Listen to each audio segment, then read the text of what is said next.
Daniel chapter 3 verses 52, 53, 54, 55, and 56. Glory and praise forever. Blessed are you, O Lord, the God of our fathers, praiseworthy and exalted above all forever, and blessed is your holy and glorious name, praiseworthy and exalted above all for all ages.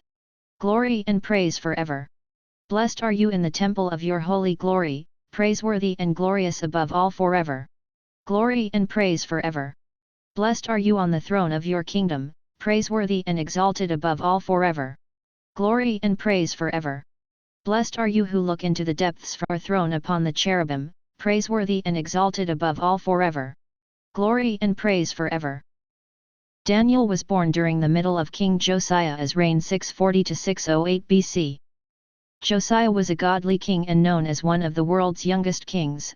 He began his reign at age 8 and continued as king for 31 years after his father was assassinated. Josiah was killed in a battle against the Egyptian pharaoh Necho at Megiddo, and was buried in his tomb in Jerusalem.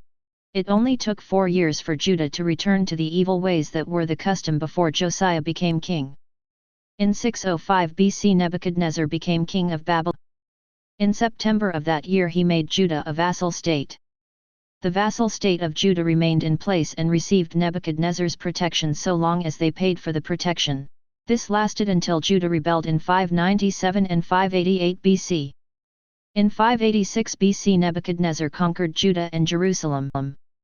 In Daniel 3, Nebuchadnezzar created a gold statue of himself and required all the people to bow down to it whenever the music played.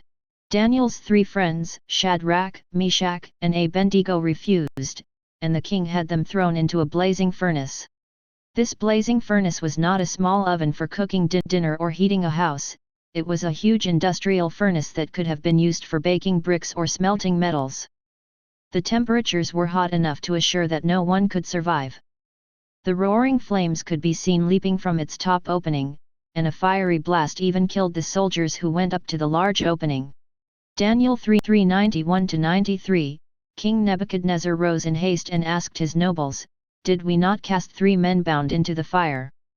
"Assuredly, O king," they answered. "But," he replied, "I see 4 men unfettered and unhurt, walking in the fire, and the 4th looks like a son of God." Then Nebuchadnezzar came to the opening of the white-hot furnace and called to Shadrach, Meshach, and Abednego, "Servants of the Most High God, come out." Thereupon Shadrach, Meshach, and Abednego came out of the fire. Miraculously, God protected them, and when they came out of the furnace, Nebuchadnezzar proclaimed, "Blessed be the God of Shadrach, Meshach, and Abednego."